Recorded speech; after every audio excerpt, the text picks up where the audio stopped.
दिगंबरा दिगंबरा श्रीपादवल्लभ दिगंबरा अवधूत चिंतन श्री गुरुदेव दत्त श्री स्वामी समर्थ महाराज की जय.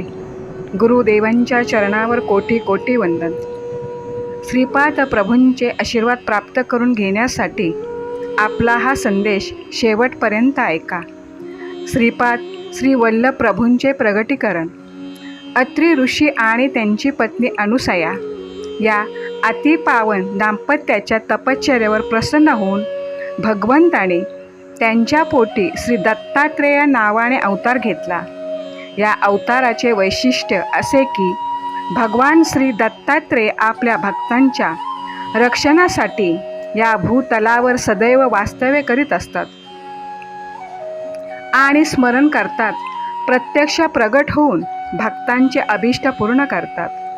श्री दत्तात्रेयांचा दुसरा अवतार श्रीपाद श्री वल्लभ या रूपाने पूर्व गोदावरी जिल्ह्यातील पिठाकापुरम म्हणजेच सध्याचे पिठापुरम या क्षेत्री भाद्रपद शुद्ध चतुर्थीस म्हणजेच गणेश चतुर्थीस इसवी सन 1320 या अतिपावन दिवशी चित्रा नक्षत्रावर झाला. श्रीपाद प्रभूंच्या जन्माची कथा पिठापूर या पावित्र्य क्षेत्री बद्री घंटीकोठा अप्पलराज शर्मा आणि अखंड सौभाग्य लक्ष्मी महाराणी सुमती हे सच्चिल आणि आचार्य संपन्न दाम्पत्य निवास करत होते. अप्पलराज शर्मा हे कृष्ण यजुर्वेदी शाखेचे भारद्वाज गोत्रीचे होते. श्री महाराणी सुमती ही ब्रह्मश्री मल्लादी बाप्पण्णा चारुल्य या विद्वान ब्राह्मणाची कन्या होती. ती रूपाने आणि गुणाने अति सुंदर होती. तिचे चालणे एखाद्या महाराणी सुशोभेल असे असल्याने तिचे नाव महाराणी सुमती असे ठेवले. तिला 2 पुत्रांची प्राप्ती झाली होती, परंतु मोठा श्री चरण शर्मा अंध होता आणि धाकटा श्रीराम शर्मा पांगला होता. अशा दैव गतीमुळे माता सुमती सदैव दुःखी असे. एकदा महालया अमावस्येच्या दिवशी ब्राह्मण भोजनाची सर्व तयारी झाली होती. याच वेळी 15-16 वर्षाचा उत्तम तेजपुंज चेहऱ्याचा एक अवधूत त्यांच्या दारात प्रगट झाला आणि त्याने आपल्या सुमधुर वाणीत म्हटले, ओम भिक्षान देही. त्या आवाजाने माता सुमती बाहेर आली. दारात उभ्या असलेल्या त्या दिव्य अवधूतास पाहून क्षणभर ती दिपूनच गेली. नंतर तिने स्वतः सावरले आणि पाकगृहात जाऊन सुग्रास अन्नाने भरलेले एक ताट आणून त्या अवधूतास अर्पण केले. त्या अन्नाने त्या अवधूताची क्षुधा शांत झाली आणि प्रसन्न चित्ताने त्याने सुमतीस म्हटले, माते, तू एका अवधूतास तृप्त केलेस. मी तुझ्यावर प्रसन्न आहे. तुला हवा तो वर मागून घे. माता सुमती म्हणाली, स्वामी, मला 2 पुत्र आहेत, परंतु त्यापैकी एक अंध आणि दुसरा पांगला आहे. मला आपणासारखा दैदिप्यमान आणि विद्वान पुत्र व्हावा हीच माझी इच्छा आहे. तथास्तु असा आशीर्वाद देऊन तो अवधूत क्षणभरातच निघून गेला. ते अवधूत रूपात आलेले प्रत्यक्षात श्री दत्त प्रभूच होते. त्यांच्या दर्शनाने आणि दिलेल्या आशीर्वादाने माता सुमती अत्यंत आनंदित झाली. तिच्या अंतरी एका अनामिक आनंदाची अनुभूती होत होती.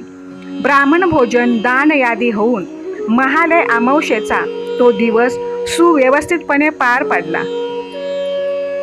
सुमती महाराणी अशा आनंदी अवस्थेत असताना अवधूताच्या आशीर्वचनाप्रमाणे तिला पुत्रप्राप्तीची लक्षणे दिसू लागली. या अवस्थेत तिला शंख, चक्र, गदा, पद्य, त्रिशूल यादी धारण केलेल्या अनेक देवतांची, ऋषींची, सिद्ध पुरुषांची, योग्यांची अशी अनेक दर्शने तिला स्वप्नात होत होती.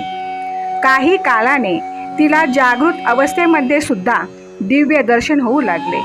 नेत्र झाकले की पडद्यावरील चित्रपटाप्रमाणे दिव्य कांतिमय तप समाधीत मग्न असलेले योगी मुनी अद्भुत दर्शन देत. दैनंदिन कामे करताना श्री दत्तात्रेयांची श्रोते भक्तिगीते तिच्या मुखातून मधुर स्वरात सहजच बाहेर पडत.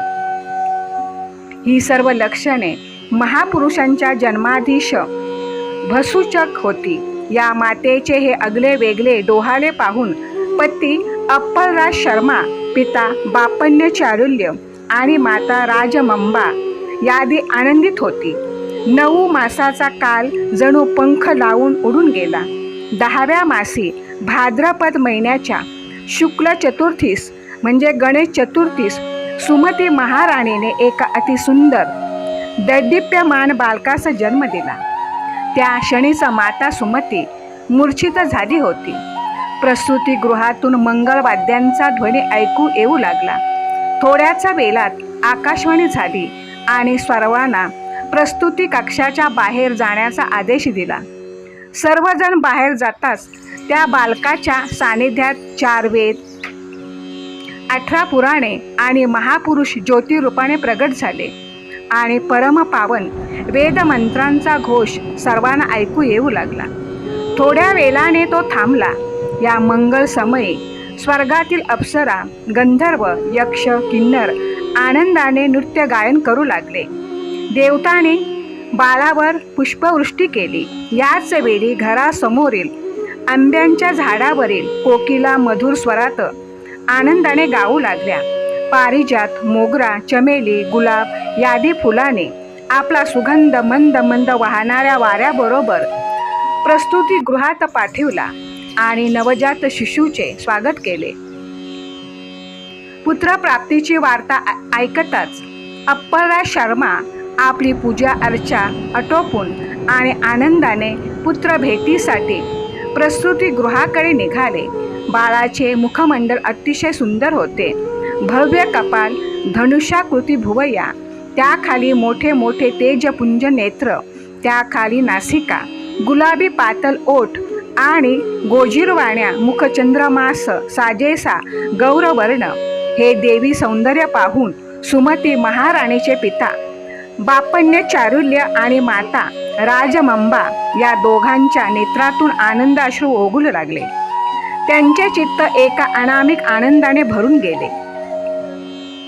बापल्यराज शर्माने ब्राह्मणाकरवी वेदपठन करून जात कर्म केले. या असामान्य शिशूस ज्या स्थानी निजवीत असत त्या स्थानी 1-3 फण्यांचा नाग आपली फणा उभारून बालकावर छाया करत असे. यथा समयी बाळाचे नाव श्रीपाद वल्लभ असे ठेवले. शिशू चंद्राच्या कलेप्रमाणे वाढू लागला. त्याच्या बाललीलांचा आनंद घेत असताना दिवस कसा जाई ते त्या वात्सल्य मूर्ती माता पित्यास आणि आजी आजोबांना कळून येत नसे. श्रीपाद बाल अन्य बालकांपेक्षा अगदी निराला होता. तो 7-8 महिन्याचा होताच त्याच्या रांगण्यास घर अपुरे पडू लागले. त्याच वेळी तो बोबड्या परंतु अतिमधुर शब्दात नाना, अम्मा असे शब्द बोलू लागला. पिता अप्पलराज शर्मा देवपूजेसाठी बसले की रांग तेथे जाऊन श्रीदत्त प्रभूंच्या मूर्तीसमोर बसून एकचित्ताने पूजा पाहत असे. आरती करताना आनंदाने टाळ्या वाजवत असे. श्री स्वामी समर्थ. जय जय स्वामी समर्थ. मित्रांनो, संपूर्ण व्हिडिओ ऐकल्याबद्दल तुम्हाला खूप खूप धन्यवाद.